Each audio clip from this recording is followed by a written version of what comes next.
John Freeman came to Indianapolis in 1844 from Georgia, and he came to Indianapolis, Indiana, as a free man of color. He had legal documents proving that he was not enslaved. John Freeman was born enslaved in Virginia, and by all indications, he was biracial. His father was a white enslaver, his mother was a slave. He gets emancipated as a teenager, and he finds his way from Virginia eventually to Georgia. He stays in Georgia for a few more years, and he earns a fairly decent living and is able to save some money. So in 1844, when he arrives in Indianapolis, he has $600 in cash, which translates to about $23,000 in 2022. That's a pretty good roll to have in your pocket when you come into town. John Freeman meets some other people in town. You know, they're not abolitionists, but they are anti-slavery, so they treat him like they would anybody else. So Indianapolis did have somewhat of a integrated nature to it. And John Freeman knows these people at a very personal level.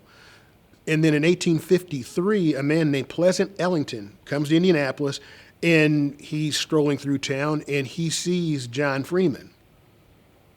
And he decides to claim John Freeman as his escaped runaway slave, Sam.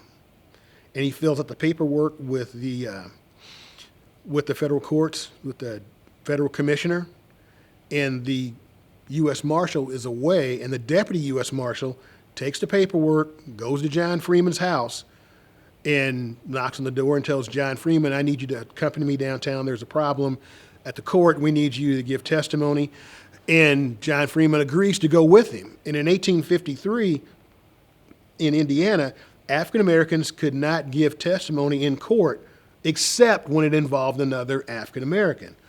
So John Freeman willingly goes downtown with Deputy U.S. Marshal Stamp. But once he gets into the office and they tell him while he's really there, a loud, raucous disagreement breaks out. And Freeman, insists that he's a free man of color. He's not a slave. He doesn't know Ellington. He's not Sam. And another attorney named Lucian Barber agreed to represent John Freeman in what's very unusual in a case where they're going to defend him against a claim of being a fugitive slave.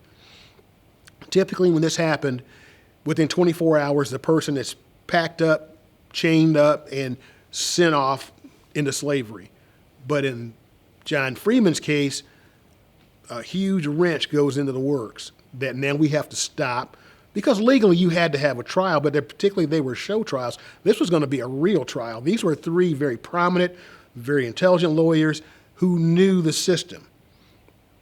And the whole thing was put on hold, and the commissioner gave John Freeman's attorneys 60 days, basically, to figure it out and mount a defense.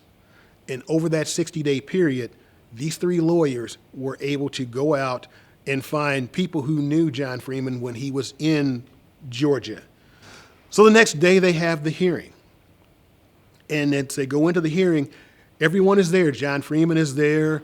Many town people are there. The three lawyers are there. It becomes obvious once all this information is amassed that what Pleasant Ellington was trying to do was to falsely acclaim John Freeman. But also, I believe what he was going to also do was claim all of John Freeman's property as ill-gotten gains of my runaway slave, and you've denied me, and now I get to have this property as well. Ellington disappears. The commissioner releases John Freeman from jail, and John Freeman's allowed to go home, and the incident is over. John Freeman later files suit against Pleasant Ellington because of all the distress he calls him, the punishment of 60 days in jail, the cost of the attorneys, and everything else, all of his expenses. He sues Pleasant Ellington in court, and he wins. He also sues the U.S. Marshal who had him incarcerated, and he won in the Marion County Court.